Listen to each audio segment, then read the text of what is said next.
En juillet 1993, 5 jeunes amis sont partis camper dans les forêts de pins des Landes, dans le sud-ouest de la France. 3 jours plus tard, aucun d'entre eux n'est rentré. Leurs tentes, leurs sacs de couchage, même leurs voitures sont restées sur place, parfaitement rangées. Les recherches ont mobilisé des centaines de personnes pendant des semaines. Rien. Pas un corps, pas une trace, pas le moindre indice de ce qui avait pu leur arriver. Pendant 25 ans, leurs familles ont vécu dans l'incertitude la plus totale, torturées par les questions sans réponse. Puis, en 2018, des ouvriers ont découvert une vieille mochila imperméable enterrée dans une zone marécageuse isolée. À l'intérieur, un album photo parfaitement conservé. Les images qu'il contenait allaient enfin révéler ce qui s'était réellement passé durant ces 3 jours de juillet. Et la vérité était bien plus troublante que tout ce que les enquêteurs avaient pu imaginer. Comment 5 personnes peuvent-elles disparaître sans laisser la moindre trace dans une région aussi fréquentée? Et pourquoi cet album photo a-t-il été enterré? Avant de continuer avec cette histoire troublante, si vous appréciez les cas mystérieux réels comme celui-ci, abonnez-vous à la chaîne et activez les notifications pour ne manquer aucun nouveau cas. Maintenant, découvrons comment tout a commencé. Les Landes, dans le département du même nom en Nouvelle-Aquitaine, constituent la plus grande forêt artificielle d'Europe occidentale. Plus d'1 million d'hectares de pins maritimes s'étendent à perte de vue, plantés au XIXe siècle pour assainir les marécages. En 1993, cette région était déjà une destination touristique prisée, attirant des milliers de visiteurs chaque été vers ses plages atlantiques et ses campings forestiers. La ville de Mimizan, avec ses 6000 habitants permanents, voyait sa population tripler pendant la saison estivale. Située à 60 km au sud-ouest de Bordeaux, cette commune possédait tout le charme des stations balnéaires familiales françaises. Un front de mer animé, des marchés colorés, des commerces locaux, et surtout un accès direct à l'immense forêt de pins qui faisait la réputation de la région. C'était une époque différente. Les téléphones portables existaient, mais restaient rares et encombrants. Internet n'était pas encore entré dans les foyers français. Les jeunes communiquaient par téléphone fixe, se donnaient rendez-vous sans pouvoir se prévenir d'un retard et partaient en excursion avec des cartes papier. Cette absence de connectivité permanente rendrait plus tard l'enquête particulièrement complexe. Mathieu Lavigne avait 23 ans cet été-là. Grand, les cheveux châtains toujours un peu en désordre, il étudiait l'ingénierie mécanique à Bordeaux et venait de terminer sa 4e année. Ses amis le décrivaient comme quelqu'un de réfléchi, parfois trop prudent, qui planifiait tout dans les moindres détails. Il était originaire de Dax, une ville thermale des Landes située à 60 km au sud de Mimizan. Son père, Jean-Claude Lavigne, travaillait comme contremaître dans une usine de transformation du bois. Sa mère, Marie Lavigne, était aide-soignante à l'hôpital municipal. Sophie Garnier, 22 ans, était la petite amie de Mathieu depuis 2 ans. Blonde aux yeux verts, elle venait d'obtenir son poste de professeur des écoles dans un village près de Mont-de-Marsan. Fille unique, elle avait grandi dans une famille modeste. Son père, André Garnier, était employé dans une scierie et sa mère, Françoise, tenait une petite épicerie dans le centre-ville. Sophie était connue pour son rire contagieux et sa capacité à apaiser les tensions dans le groupe. Lucas Fontaine était le meilleur ami de Mathieu depuis l'école primaire. À 24 ans, il avait choisi de ne pas poursuivre d'études supérieures et travaillait comme mécanicien dans un garage automobile à Dax. Costaud, les mains toujours tachées de cambouis, Lucas était celui qui réparait les voitures du groupe et organisait les sorties. Il avait le tempérament jovial des gens qui aiment la vie simple et les plaisirs immédiats. Ses parents, Henri et Monique Fontaine, tenaient un petit hôtel près des thermes de Dax. Chloé Marchand, la sœur cadette de Lucas, avait 21 ans. Elle entamait sa 3e année de médecine à Bordeaux. Contrairement à son frère, elle avait toujours été studieuse, presque perfectionniste. Mince, les cheveux bruns coupés courts, elle portait des lunettes rondes qui lui donnaient un air sérieux. Malgré son caractère réservé, elle adorait ses escapades avec le groupe, les seuls moments où elle se permettait de vraiment décompresser. Antoine Beaumont, 25 ans, était le plus âgé du groupe. Il avait rejoint le cercle d'amis 3 ans plus tôt, lors d'une soirée étudiante à Bordeaux. Photographe amateur passionné, il travaillait dans une agence immobilière pour payer ses factures, tout en rêvant de devenir photojournaliste. Il possédait plusieurs appareils photo et documentait constamment la vie du groupe. Grand, mince, toujours vêtu de noir, Antoine avait ce côté artiste légèrement excentrique qui amusait ses amis. Il était fils unique, élevé par sa mère Sylvie après le départ de son père quand il avait 12 ans. Ces 5 jeunes formaient un groupe soudé depuis des années. Chaque été, ils organisaient une sortie camping dans les Landes, leur région d'origine. C'était devenu une tradition sacrée, un moment de retrouvailles avant que chacun ne reparte vers ses obligations. L'été 1993 devait être leur 5e expédition ensemble. Les semaines précédant le départ, le groupe s'était coordonné par téléphone. Mathieu, fidèle à son habitude, avait tout planifié. Il partirait le vendredi 16 juillet, en fin d'après-midi, après que Lucas ait terminé son travail au garage. Destination, un secteur forestier qu'il connaissait bien, à environ 15 km à l'est de Mimizan, près du lieu-dit Les Houssas. Cette zone était populaire auprès des campeurs locaux, mais suffisamment vaste pour trouver des coins tranquilles. Antoine avait insisté pour apporter son nouvel appareil photo, un Nikon Reflex qu'il avait acheté 2 mois plus tôt. Il voulait constituer un album photo de leur séjour, quelque chose de professionnel cette fois. Les années précédentes, leurs photos de camping étaient toujours floues ou mal cadrées. Cette année serait différente. Le temps prévu était idéal. Ensoleillé, avec des températures autour de 28 degrés. Pas de pluie annoncée, les conditions parfaites pour 3 jours de randonnée, de baignade dans les étangs forestiers et de soirées autour du feu de camp. Chacun avait ses responsabilités. Lucas s'occupait du matériel de camping et de la nourriture. Sophie préparait la trousse de premiers secours et les cartes topographiques. Chloé apportait les lampes torches et le réchaud. Mathieu gérait la logistique des véhicules. Antoine se chargeait de son matériel photographique et des boissons. Le jeudi 15 juillet, la veille du départ, Sophie avait appelé sa mère depuis le téléphone de l'appartement qu'elle partageait avec 2 colocataires à Bordeaux. Françoise Garnier se souviendrait plus tard de cette conversation. Sophie était excitée. Elle parlait du beau temps prévu, du fait qu'ils allaient enfin pouvoir se détendre, après une année difficile d'examen et de travail. Elle avait promis d'appeler dès leur retour, le lundi 19 juillet au soir. Ce fut la dernière fois que Françoise entendit la voix de sa fille. Le groupe s'était donné rendez-vous à 15 h sur le parking d'une supérette à la sortie de Dax. Lucas arriva le premier au volant de sa vieille Renault 5 blanche, le coffre rempli de sacs de provisions et de matériel de camping. Mathieu et Sophie le rejoignirent 10 minutes plus tard dans la Peugeot 205 bleue de Mathieu. Chloé arriva avec Antoine dans sa Citroën AX rouge. Selon les témoignages recueillis plus tard, il semblait détendu, heureux. L'employée de la supérette, Madame Sylvie Dupont, se souvient les avoir vus entrer pour acheter de la glace et des allumettes. Elle avait remarqué qu'Antoine portait 2 appareils photo autour du cou et que Sophie riait avec Chloé en choisissant des bonbons. Ils quittèrent le parking vers 15 h 45, suivant la route départementale, en direction de Mimizan. Le trajet devait durer environ 45 minutes. Plusieurs automobilistes rapportèrent avoir vu un convoi de 3 véhicules, correspondant à leur description sur cette route cet après-midi-là.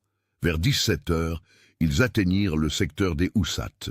Cette zone forestière était accessible par une piste forestière gravillonnée qui s'enfonçait dans les pins. Mathieu connaissait bien le secteur pour y être venu plusieurs fois. À environ 3 km de la route principale, il existait une clairière naturelle près d'un petit étang alimenté par une source. C'était leur spot favori. Les traces de pneus dans la terre et le gravier confirmeraient plus tard qu'ils s'étaient bien garés à cet endroit. Les 3 voitures avaient été disposées en demi-cercle autour de la zone de camping, une habitude qu'ils avaient prise pour créer un coupe-vent naturel. Le montage du campement commença vers 17 h 30. Ils installèrent 2 tentes de 4 places, suffisamment grandes pour le groupe. Lucas et Mathieu s'occupèrent des piquets et des sardines, pendant que Sophie et Chloé organisaient l'espace cuisine avec le réchaud et les provisions. Antoine, comme toujours, photographiait chaque étape. Un couple de randonneurs, Monsieur et Madame Lefebvre, passa sur le sentier, longeant l'étang vers 18 heures. Ils se souviendraient d'avoir vu le groupe installé, en train de rire et de plaisanter. Ils échangèrent quelques mots polis sur le beau temps. Tout semblait parfaitement normal. Ce furent les dernières personnes extérieures au groupe à les voir vivants. La reconstitution de cette journée s'est faite à partir d'indices physiques et de déductions logiques, car personne ne revit jamais le groupe après le passage des Lefebvre. Les enquêteurs établirent que le groupe avait dîné le vendredi soir autour du feu de camp. Des restes de nourriture et des emballages furent retrouvés soigneusement rangés dans un sac poubelle. Ils avaient apparemment mangé des saucisses grillées, du pain et une salade composée. Le samedi matin, des traces indiquaient qu'ils s'étaient baignés dans l'étang. Des serviettes humides étaient encore étendues sur les branches basses des pins. Le réchaud avait été utilisé pour préparer du café, les tasses étaient propres et rangées. Puis à un moment de la journée du samedi, quelque chose s'était produit. Quand les secours arrivèrent finalement sur place 4 jours plus tard, ils découvrirent une scène déconcertante. Les tentes étaient parfaitement fermées, comme si les occupants avaient eu l'intention de revenir. Les sacs de couchage étaient soigneusement roulés à l'intérieur. Les provisions restantes étaient rangées dans des glacières, protégées des animaux. Les clés des 3 voitures se trouvaient dans les véhicules respectifs. Les portefeuilles, les papiers d'identité, les vêtements de rechange, tout était là. Ce qui manquait était troublant dans sa précision. Les 5 personnes elles-mêmes, leurs chaussures de randonnée, leurs sacs à dos de journée, leurs gourdes d'eau et les appareils photos d'Antoine. Aucune trace de lutte, aucun signe de départ précipité, aucun message laissé. C'était comme s'ils étaient partis pour une simple randonnée d'après-midi et n'étaient jamais revenus. Les familles n'étaient pas encore inquiètes. Il arrivait que le groupe décide spontanément de prolonger d'une journée, surtout si le temps était clément. Certains pensèrent qu'ils avaient peut-être décidé de pousser jusqu'à l'océan pour profiter de la plage. Mais le lundi 19 juillet au soir, quand personne n'avait donné signe de vie, les téléphones commencèrent à sonner entre les familles. Françoise Garnier appela Marie Lavigne. Personne n'avait eu de nouvelles. Marie contacta Monique Fontaine, même silence.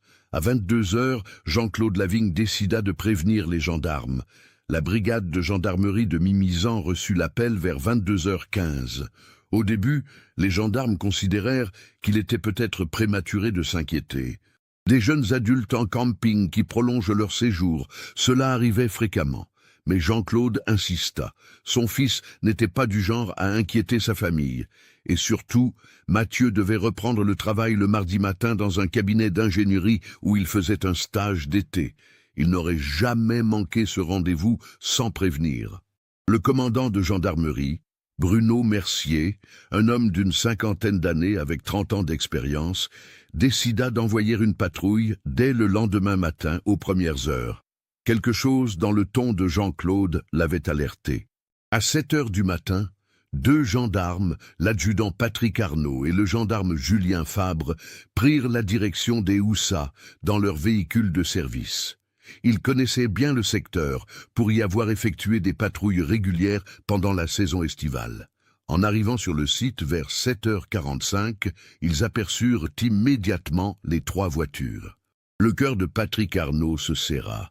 Quelque chose n'allait pas. Il faisait déjà chaud ce matin-là, mais un silence anormal régnait dans la clairière. Ils descendirent du véhicule et s'approchèrent prudemment. Patrick appela à haute voix. Pas de réponse. Ils inspectèrent les tentes. Vides mais ordonnées. Ils vérifièrent les voitures. Fermées, clés à l'intérieur. Patrick utilisa sa radio pour contacter la brigade. « On a un problème. Le campement est intact mais vide. Aucune trace des occupants. Je demande des renforts et l'équipe cynophile. » La machine s'était mise en marche. En quelques heures, le site devint une ruche d'activité. Le commandant Mercier mobilisa tous les effectifs disponibles. Des barrages furent installés sur les routes environnantes. Les hélicoptères de la gendarmerie nationale survolèrent la forêt. Les équipes cynophiles arrivèrent de Mont-de-Marsan avec leurs chiens de recherche. Les familles convergèrent vers Mimizan. Marie et Jean-Claude Lavigne, Françoise et André Garnier, Henri et Monique Fontaine, Sylvie Beaumont. Ils s'installèrent à l'hôtel municipal mis à leur disposition par la mairie. Leurs visages portaient déjà cette expression que les enquêteurs connaissaient trop bien, le mélange d'espoir désespéré et de terreur sourde. Les chiens pisteurs travaillèrent toute la journée du mercredi 21 juillet. Ils détectèrent des traces humaines partant du campement vers l'est, s'enfonçant dans la forêt dense. Mais après environ 2 kilomètres, les pistes devenaient confuses, se mélangeaient puis disparaissaient complètement près d'une zone marécageuse. Cette zone marécageuse intriguait les enquêteurs. C'était un secteur difficile d'accès, parsemé de points d'eau stagnantes et de végétation dense. Les anciennes tourbières des Landes n'avaient jamais été totalement asséchées dans certains endroits reculés. Les recherches s'intensifièrent dans ce périmètre. 150 gendarmes, pompiers et volontaires ratissèrent la forêt pendant 1 semaine. Ils utilisèrent des perches pour sonder les zones d'eau, inspectèrent chaque buisson, chaque ravine. Des plongeurs explorèrent les étangs plus profonds. Rien. Le samedi 24 juillet, une conférence de presse fut organisée. Le procureur de la République de Mont-de-Marsan, maître François Dufresne, un homme strict au visage sévère, s'adressa aux médias. Nous considérons cette disparition comme hautement suspecte. 5 personnes ne s'évaporent pas ainsi sans raison. Nous explorons toutes les hypothèses. Rapidement, les théories commencèrent à circuler. La première et la plus logique était celle de l'accident. Peut-être s'était-il perdu dans la forêt. Les Landes, malgré leur apparence monotone, pouvaient être désorientantes. Les rangées infinies de pins se ressemblaient toutes. Sans boussole ni carte, il était facile de tourner en rond. Mais cette hypothèse se heurtait à un problème. Mathieu était prudent, il connaissait la région et surtout, Sophie avait les cartes topographiques dans son sac, retrouvées dans la tente. La deuxième théorie était celle de la noyade collective dans une tourbière. Ces anciennes zones marécageuses pouvaient être traîtresses. Un sol apparemment solide pouvait céder sous le poids, aspirant une personne dans la boue. Mais 5 personnes simultanément, cela semblait hautement improbable. Une troisième théorie, plus sombre, émergea. Le crime. Un rôdeur, peut-être un braconnier, ou quelqu'un de dangereux vivant en marge dans la forêt aurait pu croiser leur chemin. Mais là encore, les faits résistaient. Aucune trace de lutte, aucun cri entendu. Et surtout, comment une seule personne aurait-elle pu maîtriser 5 jeunes adultes sans laisser la moindre trace? Les enquêteurs interrogèrent méthodiquement tous ceux qui se trouvaient dans la région ce week-end-là. Le couple Lefebvre, qui les avait vus en vie le vendredi soir, fut entendu à plusieurs reprises. Ils confirmèrent que l'ambiance était joyeuse, détendue, aucune tension visible, aucune présence suspecte aux alentours. Les commerçants de Mimizan et de Dax furent questionnés. L'employé de la supérette confirma qu'ils semblaient normaux, heureux. Le gérant d'une station-service sur la route départementale se souvint d'avoir vu passer 3 voitures correspondant à la description, mais rien d'anormal. Des avis de recherche furent placardés dans toute la région. Les photos des 5 amis regardèrent les passants depuis chaque commerce, chaque panneau d'affichage, Sophie souriant dans son jardin. Mathieu en costume lors de sa remise de diplôme, Lucas appuyé contre une voiture, une clé à molette à la main, Chloé sérieuse devant les livres de médecine, Antoine derrière son appareil photo. Les jours devinrent des semaines, les médias nationaux s'emparèrent de l'affaire. L'énigme des Landes fit la une de plusieurs journaux. Des émissions de télévision consacrèrent des reportages au mystère. Des médiums contactèrent les familles, prétendant avoir des visions. Des farfelus appelèrent la gendarmerie avec des théories impliquant des sectes, des enlèvements extraterrestres, des expériences gouvernementales secrètes. Pour les familles, le temps s'était arrêté. Chaque matin apportait le même réveil brutal. Le souvenir que leur enfant, leur sœur, leur ami avaient disparu. Chaque coup de téléphone faisait bondir leur cœur, espérant une nouvelle, redoutant une confirmation. Marie Lavigne avait cessé de travailler.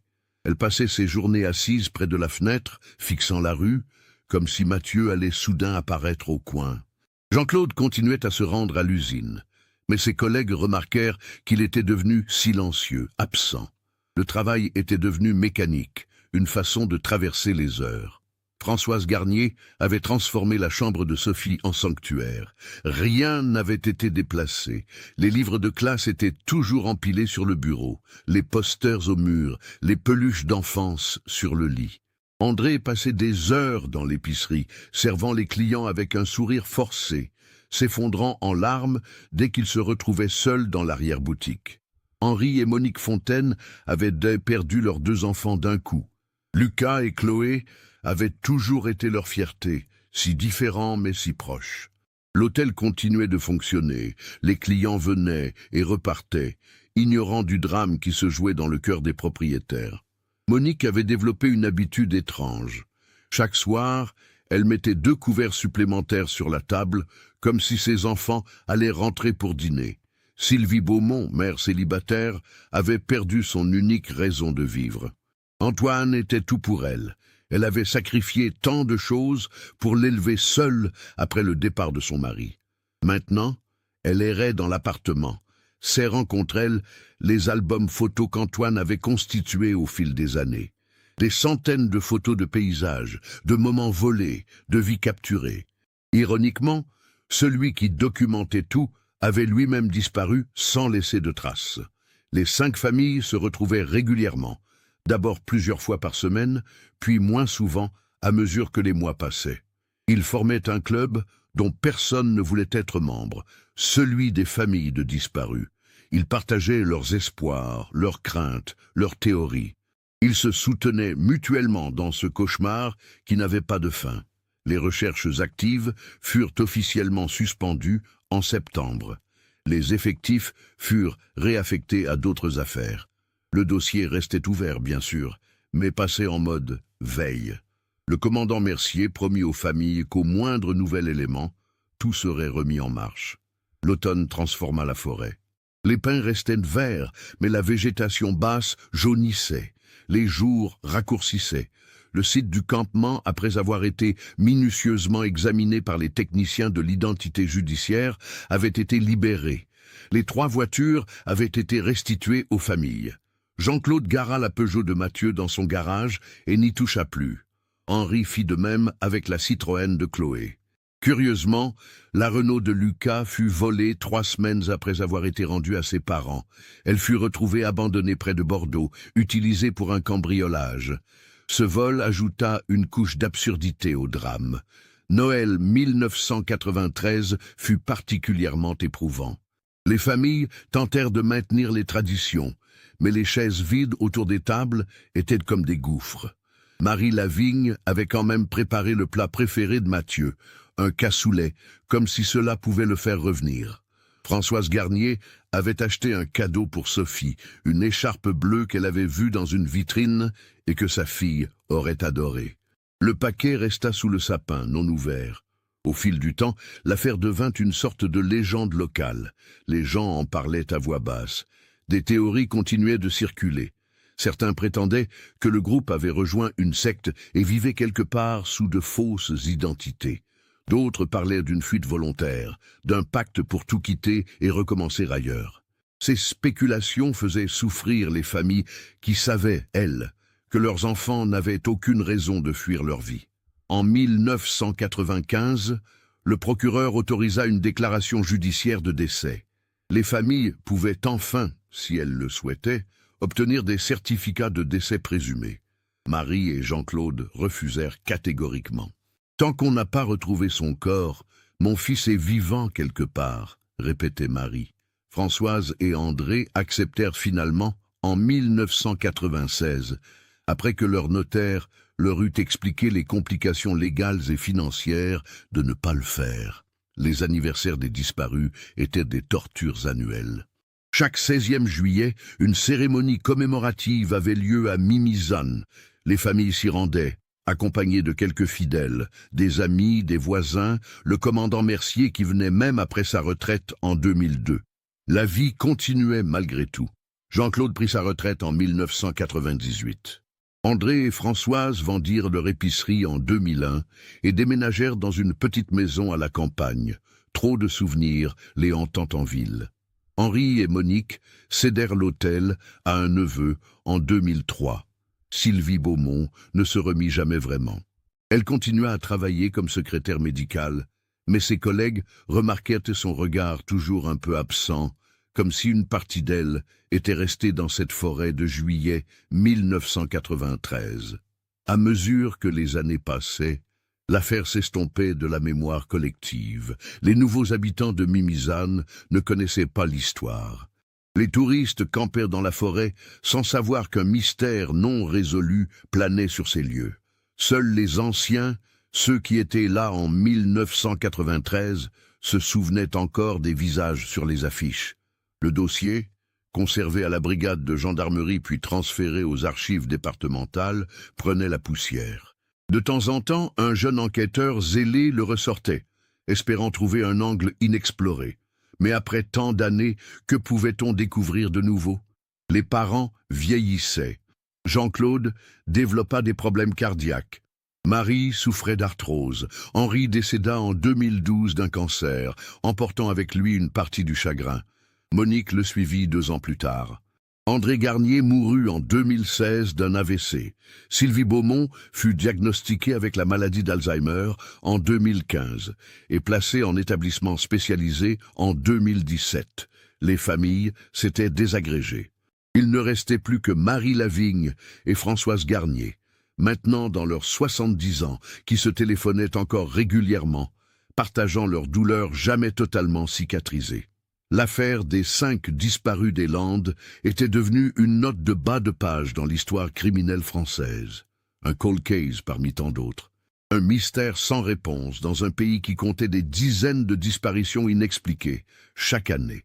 Mais parfois, l'histoire n'en a pas fini avec nous. Parfois, le passé refuse de rester enterré. Et en juin 2018, 25 ans après ce week-end de juillet, quelque chose allait remonter à la surface. Le Conseil départemental des Landes avait lancé un vaste projet de réaménagement des zones humides. Le changement climatique et les étés de plus en plus secs avaient modifié l'équilibre hydrologique de certains secteurs forestiers. Des zones autrefois marécageuses s'étaient partiellement asséchées. D'autres souffraient de stagnation d'eau qui favorisait la prolifération de moustiques. L'entreprise Forestis, spécialisée dans les travaux forestiers, avait obtenu le contrat pour effectuer des travaux de drainage dans plusieurs secteurs, dont une zone située à environ 4 km du lieu où le groupe avait campé en 1993. Cette zone, appelée localement le marais de Cantegrit, était un de ces endroits où les chiens pisteurs avaient perdu la trace 25 ans plus tôt. Le lundi 18 juin 2018, une équipe de 6 ouvriers commença les travaux. Ils utilisaient une pelle mécanique pour creuser des tranchées de drainage et installer des tuyaux de canalisation. Le contremaître Éric Morel, un homme de 45 ans qui travaillait dans le secteur forestier depuis 20 ans, supervisait les opérations. La température était caniculaire ce jour-là, 33 degrés à l'ombre. Les hommes travaillaient depuis 7 heures du matin pour profiter de la relative fraîcheur matinale.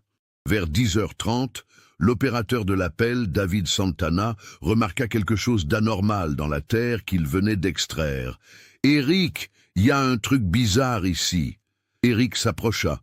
Dans le tas de terre et de tourbe noire, il aperçut un coin de tissu. Un tissu synthétique de couleur verte, partiellement décomposé mais encore reconnaissable. Son expérience lui dit immédiatement que ce n'était pas un déchet ordinaire jeté dans la forêt. « Coupe tout, on arrête les machines !» L'équipe se rassembla autour de la tranchée. Avec des pelles manuelles et beaucoup de précautions, ils commencèrent à dégager l'objet. Il fallut une demi-heure de travail délicat pour l'extraire complètement. C'était un sac à dos de randonnée, de marque ancienne, imperméable, recouvert de boue séchée. Le type de sac qu'on utilisait dans les années 90. Il était fermé par des sangles et une fermeture éclair, le tout étonnamment intact malgré le temps passé sous terre. Éric Morel avait assez de bon sens pour ne pas l'ouvrir. Quelque chose lui disait que cet objet avait une histoire. Il appela immédiatement la gendarmerie. Le capitaine Thomas Delvaux de la brigade de recherche de Mont-de-Marsan arriva sur place vers midi. À 42 ans, il avait 15 ans d'expérience dans la gendarmerie.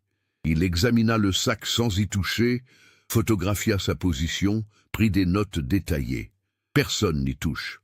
On attend l'identité judiciaire. Les techniciens arrivèrent en début d'après-midi. Avec des gants et un soin méticuleux, ils ouvrirent le sac sur place, photographiant chaque étape. L'intérieur était humide, mais pas complètement trempé. Le sac avait bien rempli sa fonction imperméable. À l'intérieur, ils trouvèrent plusieurs objets. Une gourde en aluminium, vide. Une veste polaire bleue, roulée en boule, une carte topographique plastifiée des Landes, une trousse de premiers secours basiques, et, enveloppé dans un sac plastique hermétique, un album photo. L'album était dans un état remarquable de conservation. Le plastique avait protégé son contenu de l'humidité. C'était un album classique des années 90, couverture cartonné bleu, pages plastifiées pour glisser les photos. Le capitaine Delvaux sentit son pouls s'accélérer en feuilletant les premières pages. Les photos montraient clairement 5 jeunes gens en train de camper dans une forêt de pins. Date visible sur certains clichés grâce aux marqueurs automatiques de l'appareil photo. Juillet 1993. Mon Dieu, murmura un des techniciens, c'est eux, les disparus de 93. Delvaux avait entendu parler de l'affaire. Tout gendarme travaillant dans les Landes connaissait cette légende du service. Il commença à comprendre l'ampleur de ce qu'il venait de trouver. L'album contenait environ 80 photos.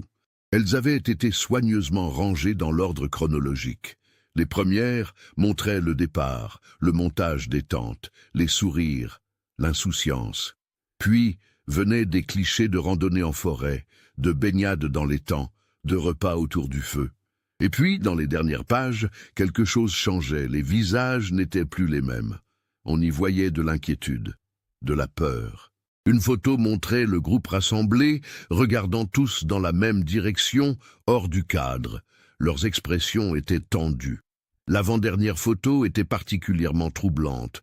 Elle avait été prise de nuit, au flash. On y voyait 4 personnes, les visages marqués par l'épuisement et la terreur. Mathieu, Sophie, Lucas et Chloé. Mais pas Antoine. La dernière photo de l'album fit froid dans le dos à tous ceux qui la virent. Elle montrait une étendue de boue et d'eau noire, avec des roseaux. Une simple photo de marécage. Mais dans le coin inférieur droit, à peine visible, on distinguait quelque chose qui ressemblait à une main tendue hors de la boue. Au dos de cette photo, quelqu'un avait écrit au stylo d'une écriture tremblante « Pardon. Nous avons essayé ». Le même jour, le procureur de la République ordonna la réouverture officielle du dossier. Les pièces furent exhumées des archives. Les anciens témoignages relus. L'affaire qui avait dormi pendant 25 ans se réveillait brutalement. Le capitaine Delvaux prit la tête de l'enquête. Sa première action fut de contacter les familles encore en vie. Marie Lavigne, maintenant âgée de 78 ans, reçut l'appel chez elle à Dax. Quand Delvaux lui expliqua qu'on avait retrouvé des photos de Mathieu, elle s'effondra. Pour la première fois en 25 ans, il y avait du nouveau. Mais était-ce une bonne nouvelle? Françoise Garnier, 76 ans, vivait toujours dans sa petite maison de campagne. L'annonce la plongea dans un état de confusion émotionnelle. Après tant d'années à faire son deuil, à accepter que Sophie ne reviendrait jamais, voilà que le passé ressurgissait violemment. Les familles furent convoquées à la gendarmerie pour identifier formellement les personnes sur les photos. Ce fut un moment déchirant. Marie caressa du doigt le visage de Mathieu sur les clichés, murmurant son nom encore et encore. Françoise éclata en sanglots en voyant Sophie sourire sur une photo prise au soleil, si vivante, si belle.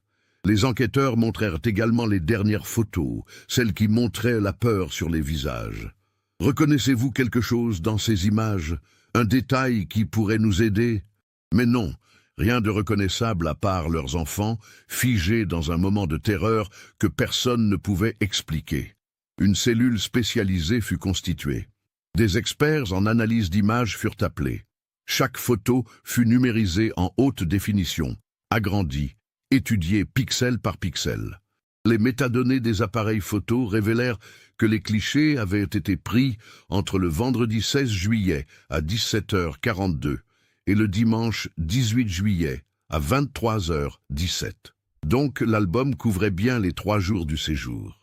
Les experts remarquèrent plusieurs éléments troublants.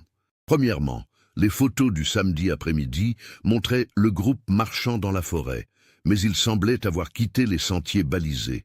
Ils s'enfonçaient dans des zones de végétation dense.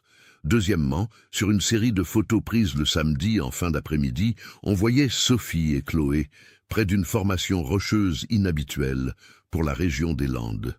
Les géologues consultés identifièrent qu'il s'agissait probablement d'un affleurement de calcaire, rare mais pas impossible dans certaines zones. Troisièmement, plusieurs photos montraient ce qui ressemblait à une structure artificielle en bois, à demi effondrée, recouverte de végétation. Peut-être une ancienne cabane de chasse ou de forestier, abandonnée depuis longtemps. Quatrièmement, et c'était le plus intriguant, sur les photos du dimanche, on ne voyait plus Antoine. Toutes les photos de ce jour-là montraient les 4 autres, mais jamais les 5 ensemble. Or, qui prenait les photos? La réponse la plus logique était qu'Antoine continuait à photographier, mais refusait d'apparaître sur les clichés. La dernière photo, celle du marécage avec la main, fut analysée en profondeur. Les experts confirmèrent qu'il s'agissait bien d'une main humaine, partiellement immergée dans la boue. L'angle suggérait que la personne était soit tombée, soit en train de s'enfoncer. Armés de ces nouvelles informations, les enquêteurs retournèrent dans la forêt. L'objectif était d'identifier les lieux photographiés et de comprendre le parcours du groupe. Grâce aux photos et aux données GPS modernes, ils purent reconstituer une partie du trajet. Le groupe était effectivement parti en randonnée le samedi matin depuis leur campement. Ils avaient marché vers l'est, puis vers le sud-est, s'enfonçant progressivement dans des zones moins fréquentées. La formation rocheuse fut localisée après 3 jours de recherche. Elle se trouvait à environ 6 kilomètres du campement initial, dans une zone que les recherches de 1993 n'avaient pas couverte de manière exhaustive. Le secteur était maintenant beaucoup plus accessible qu'à l'époque grâce aux nouveaux chemins forestiers créés pour l'exploitation du bois. La structure en bois s'avéra être effectivement une ancienne cabane de chasse, construite probablement dans les années 70 et abandonnée depuis. Les restes étaient encore visibles, quoique très dégradés par le temps. Mais c'est en cherchant le marécage de la dernière photo que les enquêteurs firent une découverte capitale.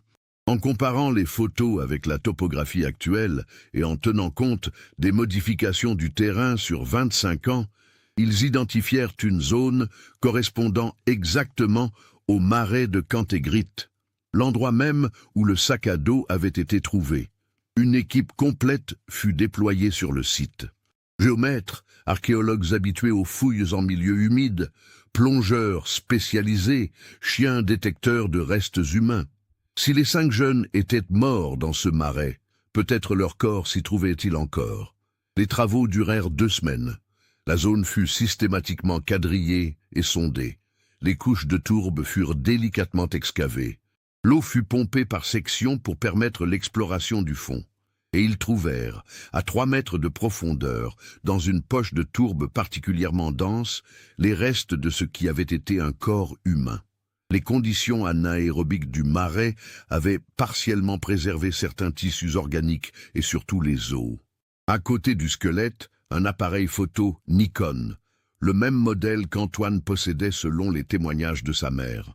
Les analyses ADN confirmeraient plus tard ce que tout le monde suspectait déjà. C'était Antoine Beaumont. Mais les 4 autres, aucune trace. Malgré l'extension des recherches à tout le périmètre, aucun autre reste humain ne fut découvert. L'enquête entrait dans une phase encore plus complexe. Pourquoi un seul corps? Qu'était-il arrivé aux 4 autres? La dernière photo suggérait qu'Antoine était tombé ou s'enfonçait dans le marais. Les 4 autres avaient-ils tenté de le sauver? Avaient-ils échoué? Puis qu'était-il devenu? Le message au dos de la photo. « Pardon, nous avons essayé » prenait tout son sens. Ils avaient essayé de sauver Antoine, ils avaient échoué, puis ils avaient pris cette dernière photo, peut-être comme une forme de preuve, de témoignage de ce qui s'était passé. Mais ensuite, avait-il paniqué? S'était-il perdu en essayant de rentrer? Étaient-ils morts ailleurs, leurs corps jamais retrouvés dans l'immensité de la forêt? Le capitaine Delvaux étudiait les photos encore et encore, cherchant des indices. Il remarqua un détail qu'il avait manqué lors de la première analyse. Sur plusieurs photos du samedi, on voyait des traces au sol, des empreintes de pas, mais pas seulement celles du groupe. D'autres empreintes, plus grandes, portant ce qui ressemblait à des bottes de travail. Quelqu'un d'autre était dans la forêt avec eux. Cette découverte changea complètement l'orientation de l'enquête. Delvaux lança un appel à témoins massif. Il voulait savoir qui avait pu se trouver dans ce secteur forestier le week-end du 16 au 18 juillet 1993. Les anciens registres des permis de chasse furent exhumés. Les gardes forestiers de l'époque, maintenant retraités, furent contactés. Des articles parurent dans la presse locale et régionale, demandant à quiconque ayant des informations de se manifester.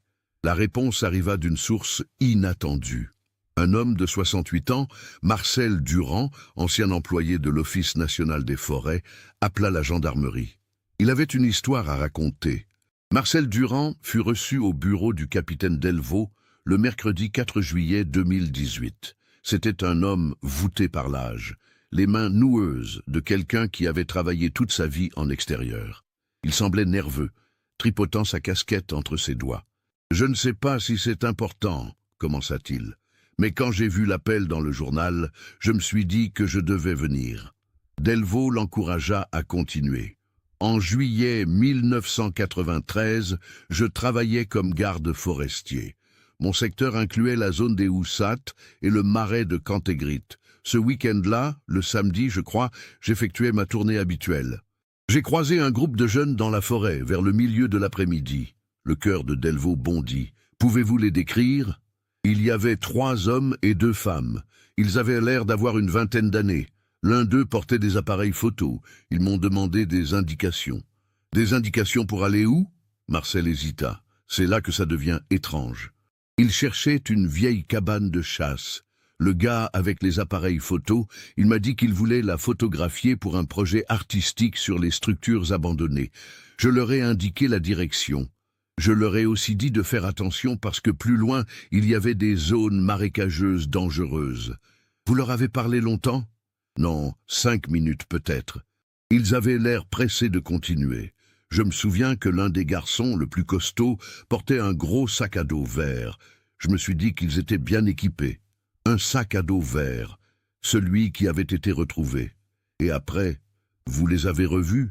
Marcel secoua la tête. Non, j'ai continué ma tournée. Mais le lendemain, le dimanche, je suis repassé dans le secteur du marais. J'ai entendu des cris au loin, des appels à l'aide. J'ai essayé de me diriger vers les voies, mais le terrain était difficile, les ronces, la boue. Quand j'ai finalement atteint une zone dégagée, il n'y avait plus personne. Juste le silence. Vous n'avez rien signalé à l'époque ? Marcel baissa les yeux honteux. Non, je me suis dit que c'était peut-être des jeunes qui faisaient les fous. Et puis, vous savez, j'avais eu des problèmes avec ma hiérarchie quelques mois avant. Des histoires de négligence supposées dans mon travail. J'avais peur que si je signalais quelque chose sans preuve concrète, on me reproche de ne pas être intervenu plus tôt. Alors, j'ai gardé ça pour moi. Quand j'ai appris pour la disparition quelques jours plus tard, je me suis senti terriblement coupable. Mais le temps avait passé et je ne savais pas quoi faire. Delvaux garda son calme, malgré la frustration qui montait en lui. Si cet homme avait parlé en 1993, les recherches auraient immédiatement ciblé le marais. Peut-être aurait-il retrouvé Antoine à temps, peut-être les 4 autres, mais la colère ne servait à rien maintenant. Il fallait exploiter cette information. Monsieur Durand, c'est très important. Ces cris que vous avez entendus, pouvez-vous les décrire précisément ? Combien de voix ? Que disait-elle ? Marcel ferma les yeux, se concentrant sur un souvenir vieux de 25 ans. Plusieurs voix, au moins 3, peut-être 4. Elle criait des choses comme « au secours »,« par ici »,« tirez ». Oui, je me souviens distinctement de quelqu'un qui criait « tirez » plusieurs fois. « Tirez », comme tirer avec une arme. Non, plutôt comme tirer sur quelque chose pour le sortir, comme quand on essaie de sauver quelqu'un qui se noie ou s'enfonce. Tout prenait sens. Antoine s'était enfoncé dans le marais, les autres essayaient de le sortir. Il lui tendait quelque chose, une branche, une corde, pour le tirer hors de la boue. Et vous êtes sûr qu'après, il n'y avait plus personne? Certain. J'ai cherché pendant une bonne demi-heure. Appelé. Rien. Ils étaient partis. Ou alors... Marcel s'interrompit. Ou alors quoi? Ou alors il s'était enfoncé dans une zone encore plus reculée que je n'ai pas atteinte. Avec le témoignage de Marcel Durand, les enquêteurs pouvaient maintenant reconstituer avec une certaine certitude les dernières heures du groupe. Samedi 16 juillet après-midi, ils avaient quitté leur campement pour une randonnée exploratoire. Antoine voulait photographier la vieille cabane de chasse. Ils avaient croisé Marcel Durand qui leur avait indiqué le chemin. Ils avaient trouvé la cabane, l'avaient photographiée. Puis, en continuant leur exploration, ils s'étaient approchés du marais de Cantégrite. Dimanche 18 juillet, probablement en fin d'après-midi ou début de soirée selon l'heure de la dernière photo, le drame s'était produit. Antoine, peut-être en voulant prendre une photo du marécage, s'était aventuré trop près du bord. Le sol, apparemment solide sous une fine croûte végétale, avait cédé. Il s'était retrouvé pris dans la tourbe liquide. Les 4 autres avaient tenté désespérément de le sauver. Les cris qu'avait entendus Marcel. « Tirez !» Ils essayaient de le sortir de là. Mais la tourbe est traîtresse. Plus on se débat, plus on s'enfonce. Et l'effort pour le sauver épuise rapidement. Antoine avait coulé. Ses amis avaient assisté, impuissants, horrifiés, à sa mort lente. L'un d'eux avait pris cette dernière photo, peut-être sur l'insistance d'Antoine lui-même, pour documenter ce qui se passait, pour laisser une trace. Puis ils avaient écrit le message au dos. « Pardon, nous avons essayé. » Mais ensuite, pourquoi n'était-il pas rentré signaler l'accident? Pourquoi avoir enterré le sac à dos avec l'album? C'était la partie qui manquait encore, et la réponse allait venir d'une analyse plus poussée des photos et d'une découverte finale. Un expert en traitement d'images, le docteur Alain Ferrier, spécialiste au laboratoire de police scientifique de Toulouse, fut appelé en renfort. Il examina les dernières photos avec des techniques de rehaussement numérique. Sur la photo prise juste avant celle du marécage, celle montrant les 4 amis avec des visages terrifiés, il remarqua quelque chose dans l'arrière-plan. Quelque chose que l'œil humain avait manqué, mais que les algorithmes pouvaient révéler. Une silhouette. Floue, à demi cachée par les arbres, mais indubitablement une personne. Quelqu'un d'autre était là, observant. Cette découverte glaça le sang des enquêteurs.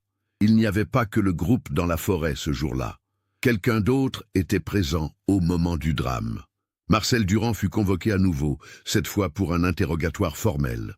Le capitaine Delvaux lui montra la photo agrandie, la silhouette dans l'arrière-plan. « Monsieur Durand, nous savons maintenant qu'une personne était présente au moment de la mort d'Antoine. Les cris que vous prétendez avoir entendus de loin, vous étiez beaucoup plus proche, n'est-ce pas ?» Marcel resta silencieux un long moment. Puis, son visage se décomposa. Les larmes commencèrent à couler sur ses joues ridées. « Je ne voulais pas. C'était un accident. » L'histoire sortit enfin, après 25 ans de silence. Marcel avait effectivement croisé le groupe le samedi. Mais le dimanche, inquiet après avoir entendu des rumeurs de braconniers dans le secteur, il était retourné patrouiller. Il avait retrouvé le groupe près du marais. Et alors qu'il s'approchait, il avait vu Antoine trop près du bord. Il avait crié pour le prévenir du danger, mais sa voix avait fait sursauter le jeune homme. Antoine avait perdu l'équilibre et était tombé dans la tourbe. Marcel avait couru pour aider, mais en arrivant, pris de panique, il avait marché trop près du bord, lui aussi. Le sol avait cédé sous son poids. Il avait failli être entraîné, lui aussi. Dans sa chute, il avait heurté Mathieu, qui essayait de tendre une branche à Antoine. Mathieu était tombé à son tour dans le marais. C'est à ce moment que tout avait basculé dans l'horreur. Antoine coulait. Mathieu essayait de nager dans la boue épaisse, luttant pour ne pas couler. Marcel, pris de panique, les habits trempés de tourbe, s'était extirpé du bord en s'accrochant aux racines. Les 3 autres, Sophie, Lucas et Chloé, étaient pétrifiés de terreur. Ils avaient vu leurs deux amis disparaître progressivement sous leurs yeux. Marcel avait hurlé qu'il allait chercher de l'aide, qu'il fallait appeler les secours. Mais quand il avait réussi à se hisser complètement hors du marais, quelque chose en lui s'était brisé. La panique avait cédé place à une terreur plus profonde. S'il signalait l'accident, on saurait qu'il était responsable, qu'il avait fait sursauter Antoine, qu'il avait fait tomber Mathieu en essayant de s'en sortir lui-même. Il avait pris la pire décision de sa vie. Il avait fui. Les trois jeunes restants étaient sous le choc. Sophie hurlait. Lucas essayait encore de trouver un moyen de sauver Mathieu qui luttait toujours. Chloé pleurait hystériquement. Marcel avait couru à travers la forêt, le cœur battant, l'esprit en chaos. Il était rentré chez lui, avait brûlé ses vêtements couverts de boue, s'était lavé frénétiquement. Et il n'avait rien dit. « Mais les trois autres ?» demanda Delvaux, la voix tremblante de rage contenue. « Qu'est-il arrivé à Sophie, Lucas et Chloé ?» Marcel secoua la tête, le visage ravagé. « Je ne sais pas, je le jure. Quand je suis parti, ils étaient là, vivants, au bord du marais. Après ça, je ne les ai plus jamais revus. Je pensais qu'ils rentreraient, qu'ils signaleraient l'accident. Quand j'ai appris qu'ils avaient tous disparu, j'ai cru devenir fou. Pendant 25 ans, je me suis demandé ce qui avait pu leur arriver. Mais il manquait encore quelque chose. Si les trois survivants étaient toujours là après le départ de Marcel, qu'était-il advenu d'eux? Le corps de Mathieu n'avait pas été retrouvé non plus, seulement celui d'Antoine. La réponse vint d'une source tragiquement simple. Les plongeurs, en élargissant encore la zone de recherche, découvrirent une configuration géologique particulière. Le marais de Cantegrit communiquait par des passages souterrains avec un réseau de grottes calcaires, vestige de l'ancien paysage d'avant le drainage du XIXe siècle. Certaines de ces grottes s'étaient effondrées au fil du temps, créant des sortes de puits verticaux, remplis d'eau et de boue. Des pièges mortels, invisibles sous la végétation de surface. Ils en découvrirent un à 50 mètres du point où Antoine était mort. Et dans ce puits, à 8 mètres de profondeur, dans l'eau noire et glacée, les restes de 4 corps. Mathieu, Sophie, Lucas, Chloé. Les analyses médico-légales révélèrent ce qui s'était probablement passé. Après la mort d'Antoine et la fuite de Marcel, les trois survivants, en état de choc, avaient tenté de contourner la zone dangereuse pour rentrer au campement. Dans l'obscurité grandissante du soir, Sophie avait marché sur la végétation recouvrant le puits effondré. Elle était tombée. Mathieu, toujours vivant mais gravement affaibli par son immersion dans la tourbe, avait également chuté, probablement en essayant de s'éloigner du premier point. Lucas, entendant Sophie crier, s'était précipité et avait basculé à son tour dans l'obscurité. Chloé, seule survivante à ce moment, avait probablement essayé de porter secours. Penchée au-dessus du gouffre, appelant ses amis dans le noir, elle avait glissé. Ou peut-être, réalisant que tous ses amis, son frère, étaient perdus, avait-elle sauté volontairement, préférant mourir avec eux plutôt que de vivre en portant ce poids. Le sac à dos avec l'album avait probablement été jeté ou était tombé pendant ces moments de chaos. Il s'était enfoncé dans la tourbe à quelques mètres du puits, préservé par son enveloppe imperméable. Marcel Durand fut inculpé de non-assistance à personne en danger et d'entrave à une enquête judiciaire. À 68 ans, 25 ans après les faits, il comparaîtrait devant la justice. Mais aucune charge d'homicide ne pouvait être retenue. Il n'avait pas tué, il avait paniqué et fui. Une lâcheté tragique, mais pas un meurtre. Les corps des 5 amis furent officiellement identifiés par analyse ADN. Après 25 ans d'attente, les familles pouvaient enfin les enterrer. Les funérailles eurent lieu fin juillet, dans une chaleur étouffante, similaire à celle de juillet 1993. L'église de Dax était remplie. Marie et Jean-Claude Lavigne, maintenant très âgés, pleurèrent devant le cercueil de Mathieu. Françoise Garnier s'effondra sur celui de Sophie, murmurant des excuses que personne ne comprenait vraiment.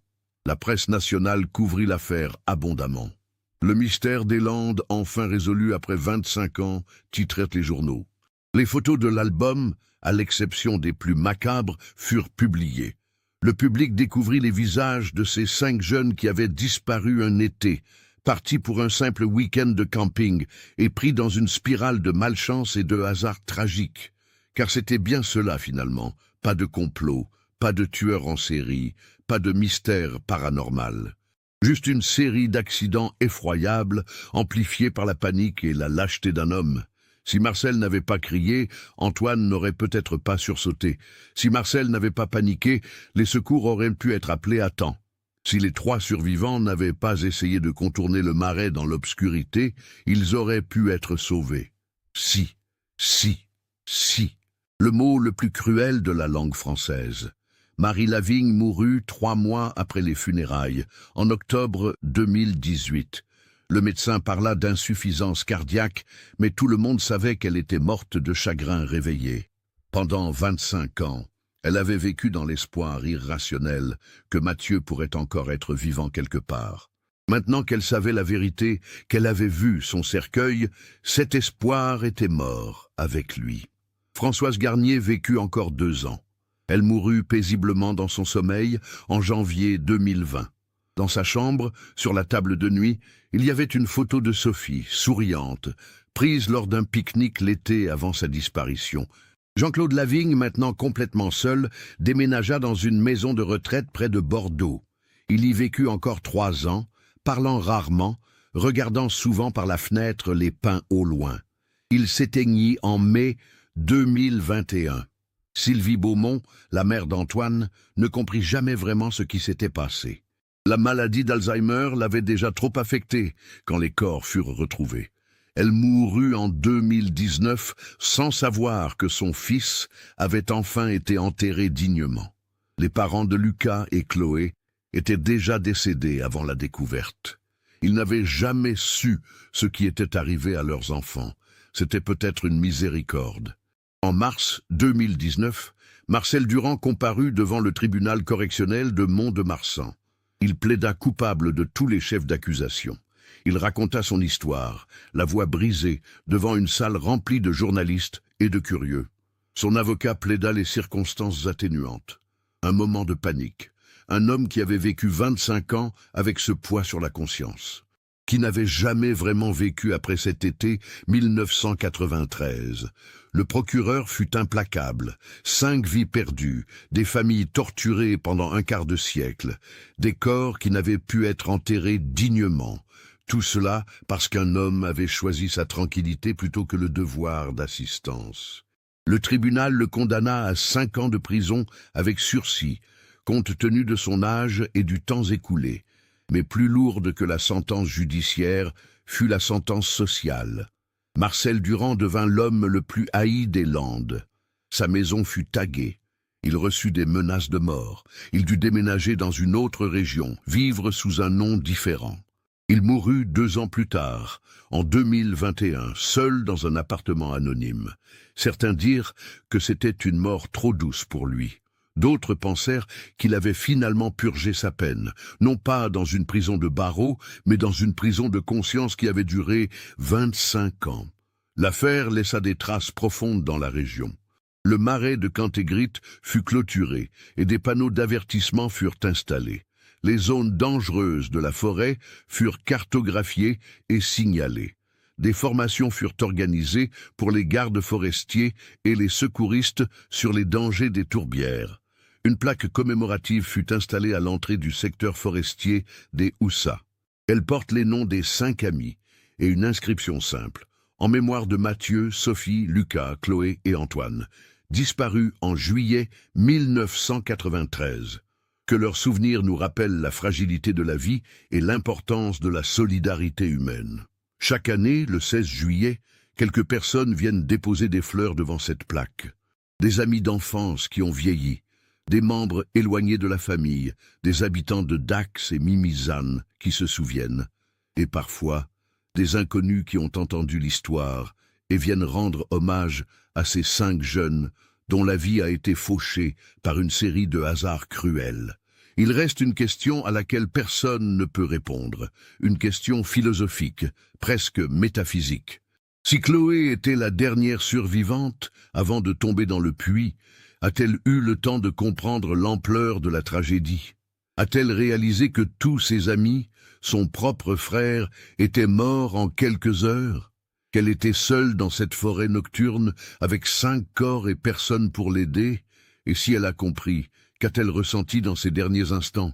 Terreur absolue? Résignation? Ou peut-être, dans un coin de son esprit devenu fou de douleur, un soulagement de ne pas avoir à vivre avec le poids de cette journée? Nous ne le saurons jamais. Et peut-être est-ce mieux ainsi. L'album photo, pièce centrale de l'enquête, fut conservé par les autorités judiciaires. Après la clôture du procès, il fut proposé aux familles. Aucune ne le voulut. Trop douloureux, trop de souvenirs du bonheur perdu et de l'horreur qui avait suivi. Il fut finalement archivé au musée départemental des Landes, dans une section consacrée à l'histoire contemporaine de la région. Il n'est pas exposé publiquement, jugé trop sensible, trop récent. Mais il existe, dans une boîte climatisée, attendant peut-être qu'un jour, dans plusieurs décennies, il puisse être montré comme témoignage historique d'un drame qui a marqué toute une région. Les photos qu'il contient sont à la fois banales et extraordinaires.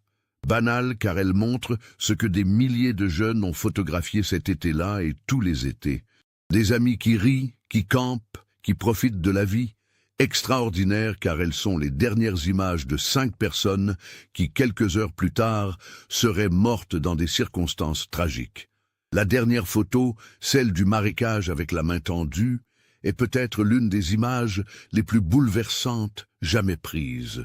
Ce n'est pas une photo de presse prise par un professionnel détaché, c'est une photo prise par quelqu'un qui aimait la personne en train de mourir. Une photo qui crie « Regardez, souvenez-vous ».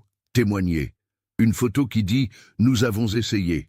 Si cette histoire nous enseigne quelque chose, c'est la fragilité absolue de nos vies.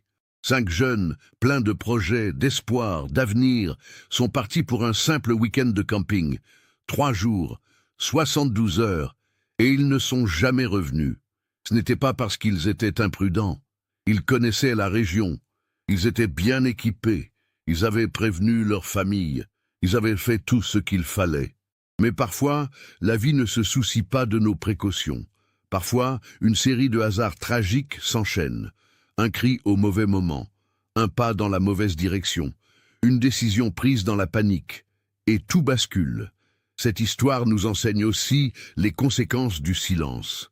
Marcel Durand aurait pu parler, le dimanche soir, le lundi matin, n'importe quand. Les secours auraient peut-être retrouvé les 3 derniers survivants à temps, ou au moins les familles auraient su. Elles n'auraient pas vécu 25 ans dans le doute, l'espoir torturant, les questions sans fin. Mais il a gardé le silence. Et ce silence a transformé un accident tragique en mystère insupportable. Il a privé 5 familles de faire leur deuil pendant un quart de siècle. En juillet 2018, 25 ans après la disparition, les médias parlaient beaucoup de « l'affaire enfin résolue », comme si une explication suffisait à guérir les blessures, comme si savoir comment ils étaient morts effaçait le fait qu'ils étaient morts. Mais pour ceux qui avaient vraiment connu Mathieu, Sophie, Lucas, Chloé et Antoine, la résolution n'apportait pas de paix. Elle apportait juste une fin à l'incertitude. Elle permettait le deuil, enfin. Mais elle ne ramenait personne. Quelque part, dans une maison de retraite près de Bordeaux, Jean-Claude Lavigne regardait les pins par la fenêtre. Dans un appartement à la campagne, Françoise Garnier feuilletait un vieil album photo de Sophie enfant.